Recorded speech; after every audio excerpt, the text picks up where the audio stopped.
Oke, baik. Pada video ini saya akan menjelaskan ya beberapa step atau langkah begitu. Sekiranya nanti bisa digunakan sebagai referensi teman-teman kelas perancangan pembangunan sungai saya untuk mengenerate atau mendelineasi sebuah das begitu ya. Kemarin sudah saya sampaikan di kelas, mohon maaf sebelumnya karena saya baru membuat video tutorialnya. Jadi ini ada langkah-langkah begitu ya yang bisa diikuti. Jadi berdasarkan arahan saya di kelas begitu ya. Ini coba saya share screen saja begitu. Nah, jadi kemarin sudah sempat saya sampaikan bahwasanya memang cara atau salah satu langkah ya yang bisa salah satu metode yang bisa dilakukan untuk mengenerate das itu selain menggunakan QGIS seperti yang diajarkan oleh Buyang itu juga bisa dilakukan dengan eh, menggunakan software lain yaitu Global Mapper begitu ya. Nah, selain itu juga sebenarnya teman-teman juga bisa menghitung secara manual begitu ya.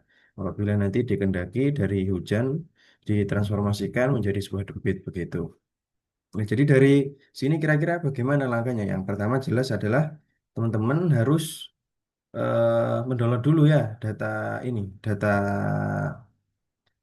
Demnasnya ya. Jadi ini sebenarnya sedikit tricky karena mengapa kok tricky ya? Jadi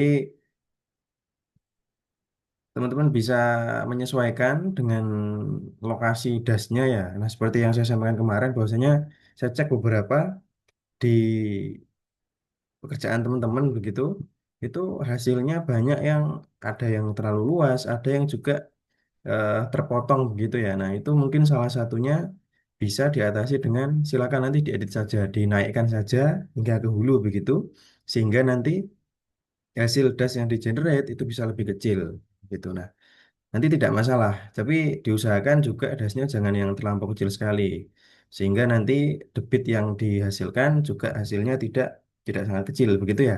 Nah, jadi misalkan saya tuh sudah anu ya, saya itu sudah punya sudah punya datanya. Jadi ini saya tunjukkan saja, tidak perlu saya download begitu.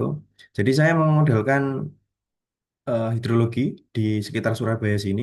Jadi ada beberapa data, kalau nggak salah sekitar 1, 2, 3, 4, 5, 10 10 atau 10 sampai 15 data sudah saya download begitu. Nah, dari sini nanti silakan teman-teman download ya. Jadi eh, disesuaikan juga nanti ketika sudah di-generate di HGMS, ketika memang hasil subbase-nya itu sudah kepentok gitu ya. Nanti silakan di-download lagi. Tapi misalkan nanti jatuhnya masih sangat luas gitu yang di-download ya atau masih butuh data banyak, nanti silakan digeser sendiri saja break poinnya sehingga nanti yang das yang di generate bisa lebih kecil gitu. Nah, kemudian dari setelah di download ini silakan teman-teman masuk ke Global Mapper misalkan ya. Nah, ini saya sudah punya data yang sudah saya download begitu. Ini ada beberapa grid ya begitu. Nah, dari sini sebenarnya dari data yang sudah di download tadi itu minyak saya kan sebenarnya agak luas ya ini tapi sudah saya potong begitu. Saya potong saja di bagian yang memang saya perlukan. Nah, dari sini jangan lupa ketika masuk Google Mapper awalnya yang di data di download ini itu koordinat sistemnya itu berupa biasanya masih berupa lintang ya, berupa lintang atau berupa geografik. Nah, ini silakan di download di edit dulu begitu di sebentar ini tampilannya terhalang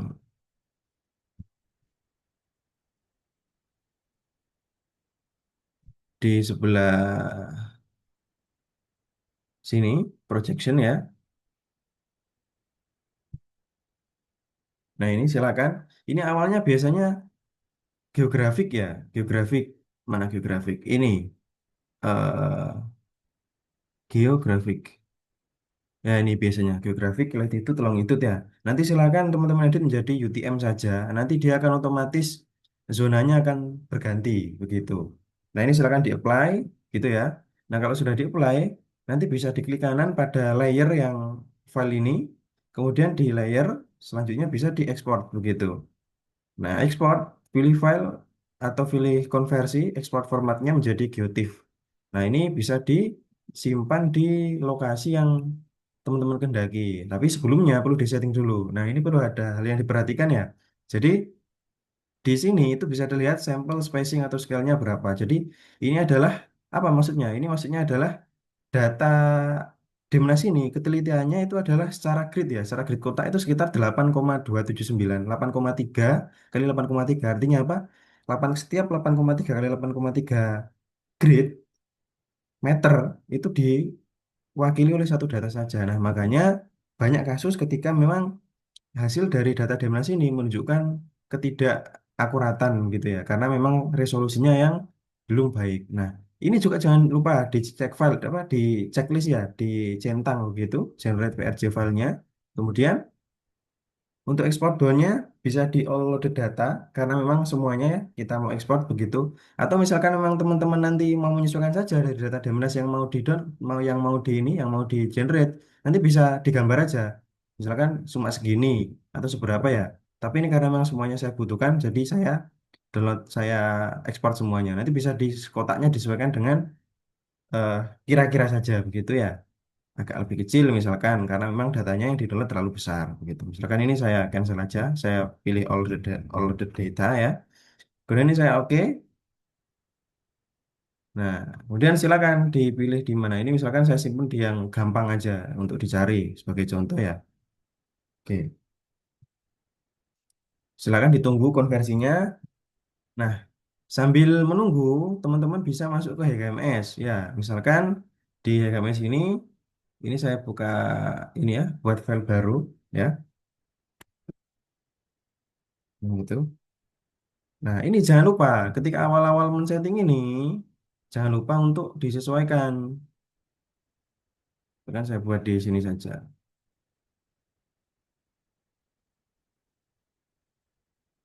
Saya buat di D ini ya. Jadi silakan ini diganti dulu menjadi metrik. Karena apa? Karena kita tadi sudah men-setting inputan data terrainnya yang di global mapper tadi itu berupa data dengan koordinat UTM ya. Artinya biar dia bisa terbaca begitu. Jadi bisa disetting unit sistemnya sebagai metrik begitu. Karena UTM kan dia kan koordinatnya kan sistemnya per meter ya. Nah, kemudian ini bisa di-create. Oke, kalau sudah bisa membuat komponen Tiran Data Manager ya, silakan dibuat. Misalkan ini saya namai ini ya. Kemudian untuk filenya gimana? Filenya ya tadi yang sudah disiapkan dari global member tadi. Jadi bisa diimpor ya. Ini yang TIFF, silakan diimpor di sini dan finish ya. Oke, nah ini kalau sudah, kemudian di sini jangan lupa di bagian ini, sorry, kita buat basin manager dulu maksud saya. Silakan dibuat seperti ini misalkan tes ya. Saya berikan contoh saja. Nah, kemudian dari sini nanti bisa ini diedit koordinat sistemnya. Jangan lupa ini kebanyakan salah karena saya cek kemarin itu ada beberapa ini ada beberapa hasil yang menunjukkan memang di situ. Loh kok dari 4 grid saja bisa kecil-kecil sekali begitu ya. Nah, itu mungkin bisa saja disebabkan oleh konversi koordinatnya dari data yang sudah disiapkan di QGIS itu tidak sinkron dengan HKMS-nya sehingga ketika di-generate itu ukuran dari datanya itu sudah berubah lagi.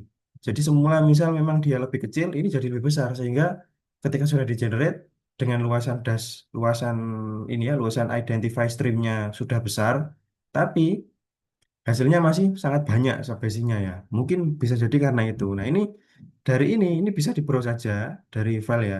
Dari mana? File tadi yang saya minta untuk menceklis PRJ-nya tadi di Global Mapper. Nah, ini bisa diimpor begitu. Nah, ini sudah terbaca koordinatnya, ini bisa di-set. Nah, kalau sudah set ini sudah sinkron semua ya. Jadi, ini bisa di-linkkan train datanya ke data tes tadi, tiranya tadi.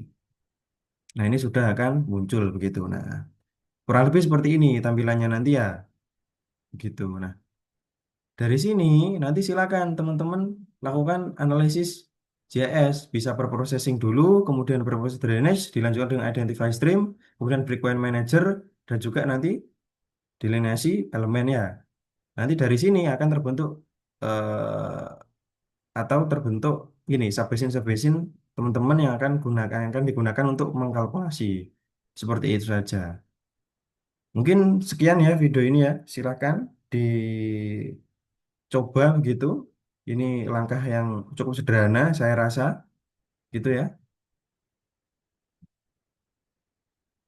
Oke, terima kasih banyak. Saya akhiri, semoga bermanfaat.